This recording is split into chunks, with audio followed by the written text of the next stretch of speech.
On this episode of Flip My Ride, I'm going to enjoy a coffee, going to catch you up to date on the Ningy Nugget progress. We're going to talk about why that piece of equipment in the background there is such a rare and valued commodity here in Australia. See you in a minute.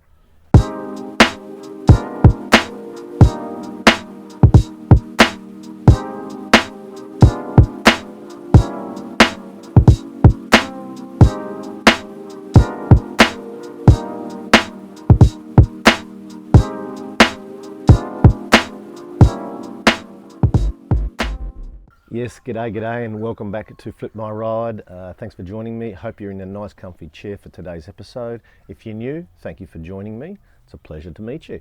My apologies for the lack of content in the last 3 weeks. It's not from lack of doing work. I just didn't want to put out the same continuous stuff, episode after episode of yellow paint going on the cab. I will tell you the cab is up to date, and as I said, we will get to that later on in the video, in today's episode. I'll give you a bit of a catch up. I am also referring to some notes today. I want to get this done quickly and concisely as possible so I can get upstairs and edit this. Obviously we want to talk tub time.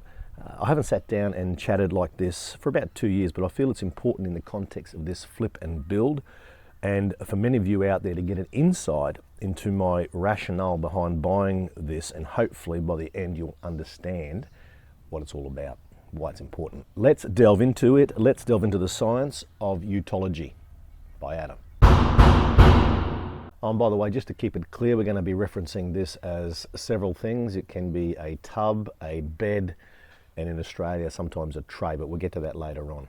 Now, I've pretty much grown up around utes at every stage of my life and owned no less than 7 as an adult. So I think I know a thing or two about them. I'm a utologist. In order to understand my viewpoint today, we need to go back and look at ute history and the cultures that have evolved into the ute culture of today. So we're going to jump in the Wayback Machine. We're going to head back to the 1920s. This is where the concept was first visualized. They took a car chassis design and basically removed the rear seats, and providing an open cargo area, and pretty much put a soft top on it, so they're more like a convertible with no rear seats. The first production ute wasn't until 1934, and that was here in Australia, when Ford Australia received a letter from a farmer's wife asking if they could put together something she could go to church on Sunday with, but then take the piggies to market on a Monday. A gentleman by the name of Lou Band used a Ford Model A in order to produce the first ute, called the Aussie Coupe ute, and it still resembles the styling of today. Henry Ford referred to it as the Kangaroo Chaser. Damn Aussies. That is enough history on utes. We're not about the history today, we're about what's at the rear of a ute and where your load goes. I should have probably checked how I wrote that. Originally, all utes were based off a car chassis design. That's where the tub was integral with the body. Basically, they took a wagon, chopped the roof off behind the front 2 seats, emptied out the rear seats, and called it a ute. Car chassis design. Here in the great land of Oz, we call them style-side utes, where the shape and style of the body panels was maintained through the whole vehicle. Pretty much all utes started this way in the early days. As the popularity and versatility of the utes grew, so did the demand on its payload. People just wanted and needed to carry more.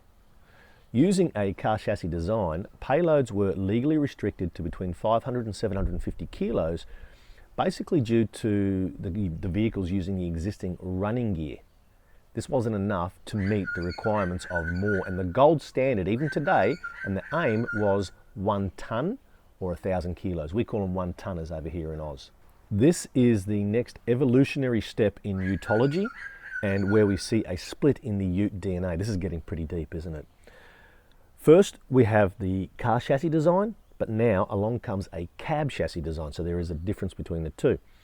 This afforded more payloads, moving the utes now more towards a truck-style format, where you have your cab capsule, basically, a gap, and then your tray or your tub.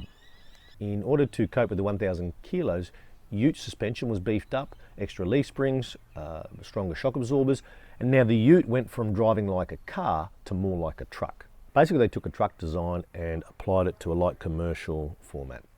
Now we have two lineages of utility. We have the car chassis and then we have the cab chassis. We're mainly focused on the cab chassis. Car chassis design still continued until about 2018 here in Australia with the Holden Commodore, but the cab chassis is where it's at. So if we rewind and go back in history again, it was the Americans in the 50s, I'm guessing, that really embraced the cab chassis design, but they mainly put them together as step-side utes. Now, in a trade sense, these were pretty impractical. They were more show than go. Here in Australia, some years later, it was first the JDM invasion of the late 60s and 70s in which we saw the cab chassis revolution.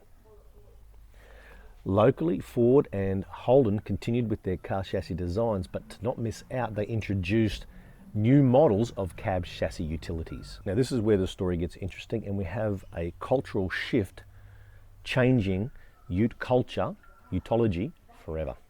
In America, they have nothing but style side utes. They're still cab chassis, but they're tubs, style side or tubs. You don't see anything else. And if there's a payload issue, they just make a bigger truck, bigger engines, more horsepower, and that's still not enough. They put a dirty big hitch in the tub and then attach massive trailers.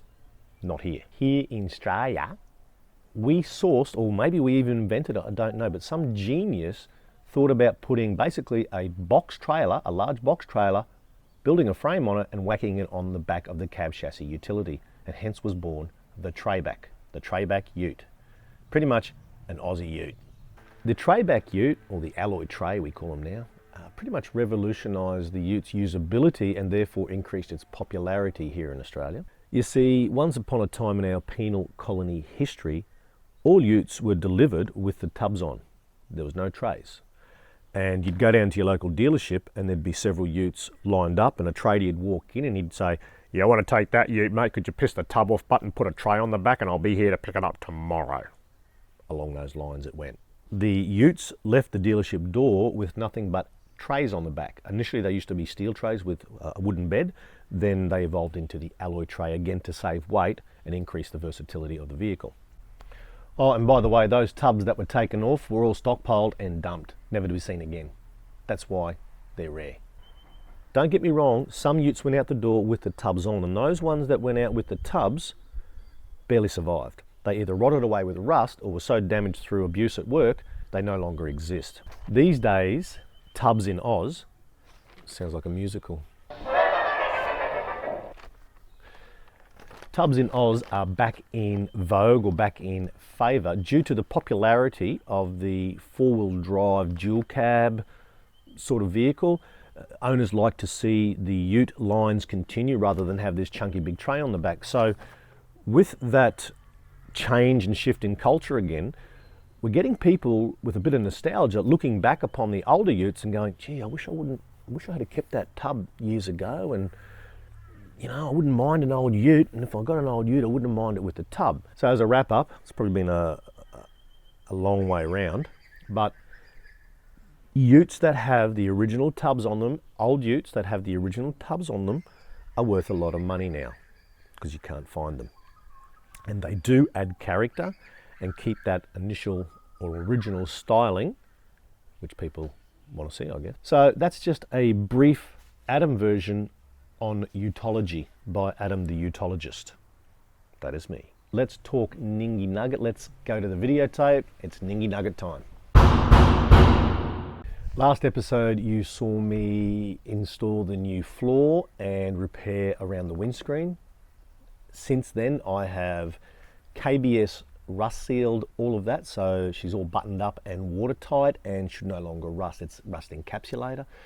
I've painted the floor to match the colour of the ute as well, so we've gone KBS coat and then the yellow base coat, and then I've put an acrylic clear over the top of that. Since then a lot has happened, and even though it's just the cab that needed painting, there was a lot of work to do within that. Firstly with the doors, the inside of the doors needed to be resprayed. They're in a bit of a mess, so again sanding and primer filler, just trying to get out the major marks and dents. I didn't remove a lot of the hardware on the doors. I don't want to. I want to keep it all there because I'm not replacing it, and I don't need to take it off and then back on. I was able to It was fiddly, but I was able to tape everything up properly so that we didn't get any overspray on anything. I think it looks pretty good. Next, I removed the doors so that I could attack the cab proper, the cab itself. Again, sanded the paintwork back. There was a few small dints here and there, so I went about with the bog and patched those up, sanded them back. 2 coats of primer filler went over the top of that. Now, once the primer filler was on, I had to walk around and look for any sort of lumps and bumps that stood out and sand those back with some wet and dry. Then we moved on to the top coat, or the base coat yellow. Now, the problem I've been having with this Ute with the spray cans is it tends to spray heavy when the cans are new, so there's a lot of splatter. It's even worse when I'm on the roof of the car. I had to stand up over the cab roof and angle the can a certain way to get the spray down, but it was dripping off the nozzle, so there were some lumps on the roof, there were some primer lumps on the roof. I had to wet and dry as best as I could, and then the same thing happened with the actual base coat yellow. It's not 1,000,000%, but I'm pretty happy with it. The clear coat went on nicely this time, and I have no runs. Thank God for that. I still have a lot of work to do with the runs that are on the door and the guards. Remember those? I did run into a bit of an issue with one of the clear coat cans. Now remember, they're a 2-part kind of can where you've got the little red tab on the bottom. You've got to puncture like a capsule inside, and it releases the hardener into the paint. I was on my last can and I needed to put a second coat on the cab, and I went to punch the red tab and it wouldn't work. It was seized. I was not quite halfway through that second coat, and I thought, oh crap, what's going to happen here? So I panicked a little bit, but I managed to grab a set of pliers and manually push that tab in and out a number of times. Then I continued spraying the car, but I got a bit worried because it took forever to tack off, and I thought, no, it's not, the hardener hasn't gone into it, and I'm stuffed. I've ruined my paint job. I've done that before with my son's car. Long story there. Finally, yesterday, I went and grabbed the front guard and I laid it up onto the Ute and put a couple of screws in it and stood back and had a look, and a little tear ran down my eye. It's a beautiful thing. I'm very happy and proud of what I've done, and the Ute is going to look smashing. So that's it. That's all up to date for now. We will try and flesh this video out. It's taking me a lot longer. Even though I've got the notes, it's taking me hours to shoot this, over 2 days. Go figure. All right, hope you understood where I'm coming from with today's episode and the concept behind the expensive tub. It's important to what I'm trying to achieve, and I'm thinking this may go to auction if it looks the part, and who knows what the results could be with that. Could be shit, or it could be mind-blowing. My ass has gone numb from sitting in this chair for too long. I'm sick and tired of dealing with nature, so I'm going to head off, and we'll catch you next time on Flip My Ride. Ciao for now, and fade.